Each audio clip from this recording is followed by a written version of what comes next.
In today's episode, we're discussing work-life balance, something we all strive for, but often find challenging to achieve.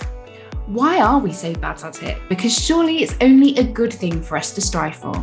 We discuss alongside our top tips. So stay with us and enjoy.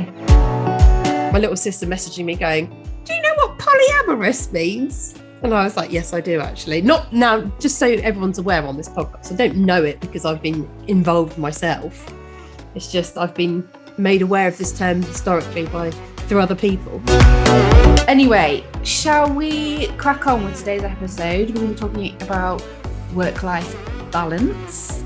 Yeah, I mean, it's a tenuous link, Steve picking up kids poo out the bath with the bare hand, and now we're talking about work-life balance. But actually, I think that is a good background context. Absolutely. Life is always going on and we're always having to juggle shit. Driving for that balance is absolutely something we all have to, absolutely be mindful of, and is the perfect balance. But the reality sometimes is that in our situation, we just can't find that balance, or it's really challenging to find that because there's external factors at play, like deadlines, children, something happens that you weren't expecting, piece of work comes in that you need to focus in on, whatever it is. So I think that my work-life balance in particular in the last week or so has been very off kilter, but hopefully that will kind of rebalance this week or so.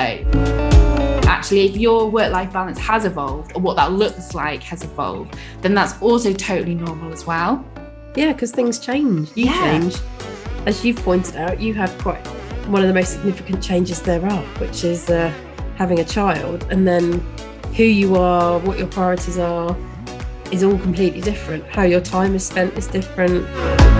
All of us have it within our gift to say no and to push back, but we don't, because actually that could be perceived as being harder than just carrying on as we are, because that requires you to stop and think about, well, what do I want and how would I rather be living, and what would I want to change, and if I'm going to change it, what am I actually going to do, and who do I need to tell to enable for me to make that happen, and what do I need to, how do I need to behave differently to make that work for me. So that may involve saying no more often. It may be articulating those wants to people and making it clear what we will and won't accept, which requires a bit of assertion, as well as that pre-thinking about getting that straight in our heads.